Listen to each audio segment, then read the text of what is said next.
विज्ञान भारती वर्ण कक्षा 6 अभ्यास कार्य पुस्तिका में आज हम लोग करेंगे इकाई 5 के अभ्यास प्रश्न। इकाई 5 है तंतु से वस्त्र तक।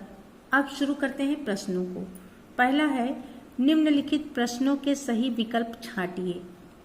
प्राचीन समय में लोग वस्त्र बनाने के लिए निम्नलिखित में से किन चीजों का उपयोग करते थे? पेड़ की पत्तियां व छाल, हाँ उपयोग करते थे। अखबार नहीं। धातु की पतली चादर, ये भी नहीं। जानवरों की खाल, हाँ इसका इस्तेमाल करते थे।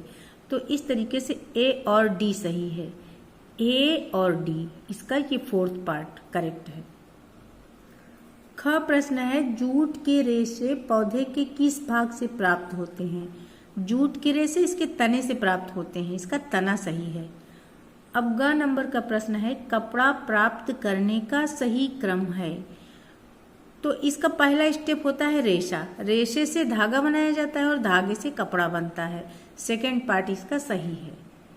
घ प्रश्न है गीता अपनी सहेली को प्राकृतिक रेशे से बनी वस्तु को उपहार देना चाहती है।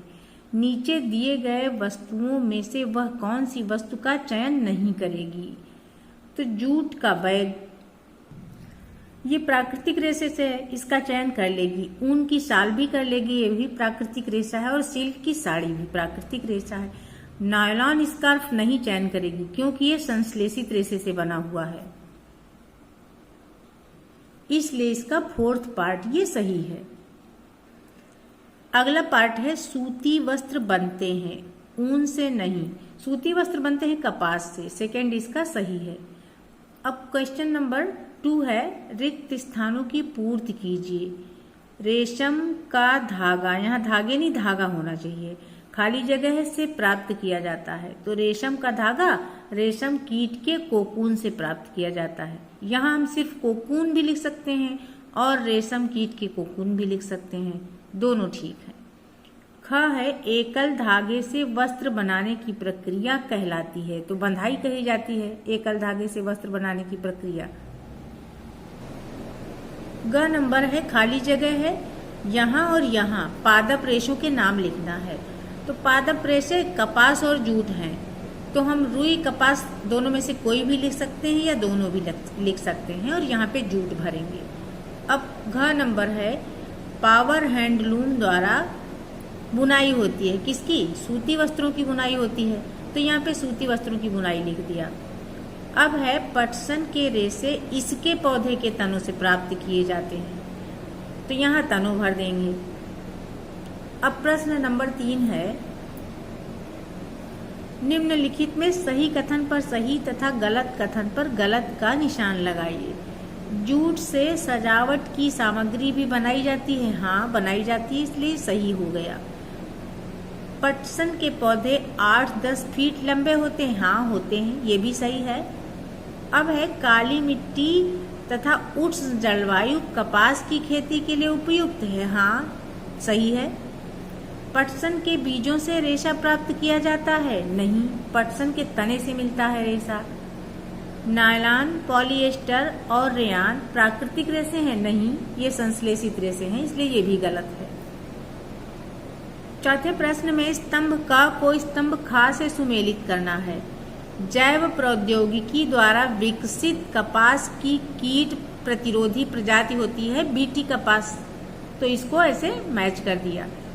अब है पटसन के पौधे से रेशे अलग करने की प्रक्रिया कहलाती है पटसन की रेटिंग, तो ये ऐसे मिला दिया। सूती वस्त्रों की बुनाई में सहायक है हथकरघा, इसको हथकरघा से मिला दिया। अब है कपास, कपास एक पादप रेशा है, तो इसको पादप रेशा से मैच कर दिया। और दरी, दरी बनती है जूट से यहाँ पर, तो जूट से इसको मैच कर दिया। प्रश्न 5 में बेमेल को छांट कर लिखना है। यहाँ दिया है जूट, पॉलिएस्टर, रेयान, नायलॉन, तो ये बाद वाले तीनों संश्लेषित रेशे हैं, जबकि जूट प्राकृतिक रेशा है, तो प्राकृतिक रेशे को हमने यहाँ नीचे लिख दिया है। ख पार्ट है कताई, बुनाई, बंधाई और रेटिंग। यहाँ पर कताई, बुनाई, बंधाई रेशे से वस्त्र प्राप्त करने की प्रक्रिया में शामिल है, जबकि रेटिंग पटसन से रेशे निकालने की प्रक्रिया है, इसलिए रेटिंग अलग हो गई, यहाँ पे रेटिंग लिख दिया है। अगला है भेड़, ऊंट, याक और बंदर। तो भेड़, ऊंट और याक के रेशों से ऊन तैयार की जाती है, इनके बालों से, जबकि बंदर से ऐसा कुछ भी नहीं, इसलिए बंदर अलग है, यहाँ पे बंदर भर देंगे। घ है कपास, नीम, फ्लैक्स और जूट। अब यहाँ पर कपास, फ्लैक्स और जूट पादप रेशे हैं, जबकि नीम औषधि पौधा तो है पर इसका रेशों से कोई मतलब नहीं, इसलिए यहाँ पे नीम हमने अलग कर दिया है। अंगा में है तंतु, धागा, लकड़ी और वस्त्र। यहाँ पर तंतु से धागा और धागे से वस्त्र बनता है, लकड़ी इससे बिल्कुल अलग है, इसलिए लकड़ी को हमने यहाँ पर लिख दिया। छठवां प्रश्न है निम्नलिखित प्रश्नों के उत्तर एक शब्द में दीजिए। स्वेटर किस प्रकार के रेशों से बनाया जाता है? जानतो रेशों से, ऊन भी हम लिख सकते हैं। अगला है नारियल की जटा से बनी किन्हीं दो वस्तुओं के नाम लिखिए। हमने रस्सी और दरी लिखा है, इसके अलावा भी लिखा जा सकता है। जूट किस प्रकार का रेशा है? तो जूट है पादप रेशा। कताई हेतु दो हस्तचालित उपकरणों का नाम लिखिए। तो इसमें हम लिख सकते हैं तकली और चरखा। नेक्स्ट है तंतुओं से धागा बनाने की प्रक्रिया क्या कहलाती है? तो इस प्रक्रिया को कहते हैं कताई। सातवां प्रश्न है निम्नलिखित प्रश्नों के उत्तर लिखिए। बुनाई तथा बंधाई में क्या अंतर है? धागे के दो सेटों से वस्त्र बनाने की प्रक्रिया कहलाती है बुनाई, जबकि बंधाई एकल धागे से वस्त्र बनाने की प्रक्रिया है। अब अगला है प्रश्न प्राकृतिक तथा संश्लेषित रेशे में क्या अंतर है? तो प्राकृतिक रेशे प्राकृतिक चीजों से प्राप्त होते हैं, जबकि कृत्रिम रेशे या संश्लेषित रेशे का निर्माण मनुष्य कृत्रिम तरीके से करता है। प्रश्न ग है पटसन की फसल को पुष्पन अवस्था में ही क्यों काटा जाता है? क्योंकि पुष्पन अवस्था में ही पटसन के तने से लचीले तथा मजबूत जूट के रेशे प्राप्त किए जा सकते हैं। अब अगला है पटसन से प्राप्त रेशों के गुण लिखिए। तो पटसन से प्राप्त रेशे लंबे, चिकने और काफी मजबूत होते हैं। आगे है धागे की कताई कैसे की जाती है? तो रुई के पुंज से रेशे को खींचकर ऐंठा जाता है। ऐसा करने से रेशे पास पास आ जाते हैं और धागा बन जाता है। प्रश्न 8 है निम्नलिखित फ्लो चार्ट भरिए। यहाँ पर रेशा लिखा है। अब रेशे दो तरह के होते हैं, तो इधर हम प्राकृतिक रेशा भर दिया जाएगा और इधर भर दिया जाएगा संश्लेषित रेशा। अब प्राकृतिक रेशा भी दो तरह का होता है, पादप रेशा और जानतो रेशा। इधर संश्लेषित रेशा में हम 3 कॉलम है तो 3 भर देंगे, नायलॉन भरा हुआ है और यहाँ पे पॉलिएस्टर भर देंगे, यहाँ पे रेयान भर देंगे, तो ये फ्लोचार्ट कंप्लीट हो जाएगा। प्रश्न 9 में जूट के रेशे से बनी उपयोगी वस्तुओं के नाम लिखने हैं। तो जो भी जूट से बनी चीजें हमारे लिए उपयोगी हैं उनके नाम इसमें हम लिख देंगे, इसका कोई क्रम नहीं निश्चित है, पर हमने लिख दिया नंबर 1 पे रस्सी, फिर डलिया है, बोरा है, टाट पट्टी, दरी, कालीन, कागज, तंबू।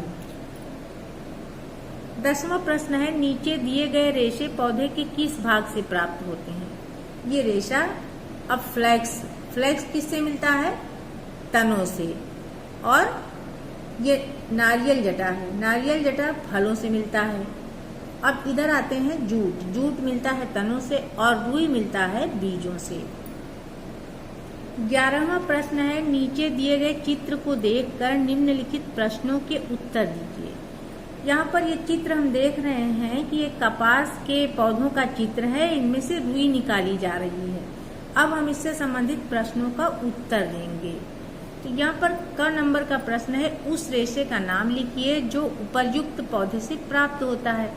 उपर्युक्त पौधे से रुई या फिर कपास प्राप्त होती है। ख नंबर है यह पौधा भारत के मुख्यतः किस राज्य में पाया जाता है? यह पौधा मुख्यतः महाराष्ट्र, गुजरात, तमिलनाडु, मध्य प्रदेश, आंध्र प्रदेश और पंजाब राज्यों में पाया जाता है।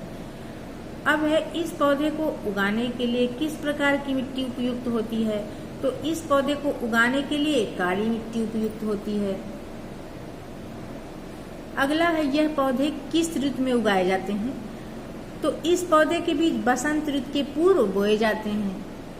अब है उस फल का नाम लिखिए जो इस पौधे से प्राप्त होता है। तो इस पौधे से कपास गोलक नाम का फल प्राप्त होता है।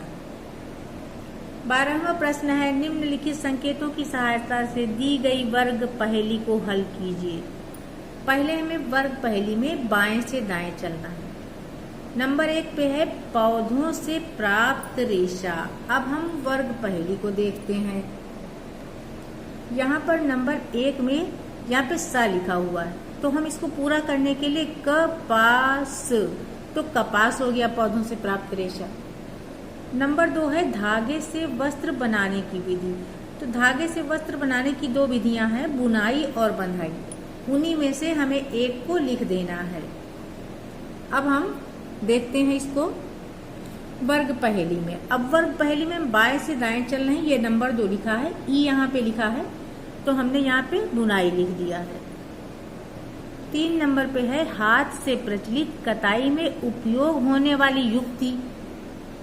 अब यहाँ पर हम 3 नंबर में देख रहे हैं कि रा लिखा हुआ है, तो इसको हम चरखा करके पूरा कर देंगे। तो इस तरीके से चरखा हो गई हाथ से प्रचलित कताई में उपयोग होने वाली युक्ति। अब 5 नंबर पे है जूट से बनी वस्तु। तो जूट से बनी वस्तु हमें भर देना है वर्ग पहेली में। यहाँ पर 5 नंबर में रा लिखा है, तो यहाँ बो लिख के बोरा कर दिया इसको, तो ये जूट से बनी वस्तु बोरा हो गई। अब हम फिर आते हैं ऊपर से नीचे वाले में। ऊपर से नीचे वाले में नंबर 1 पे है रेशों से धागा बनाने की प्रक्रिया।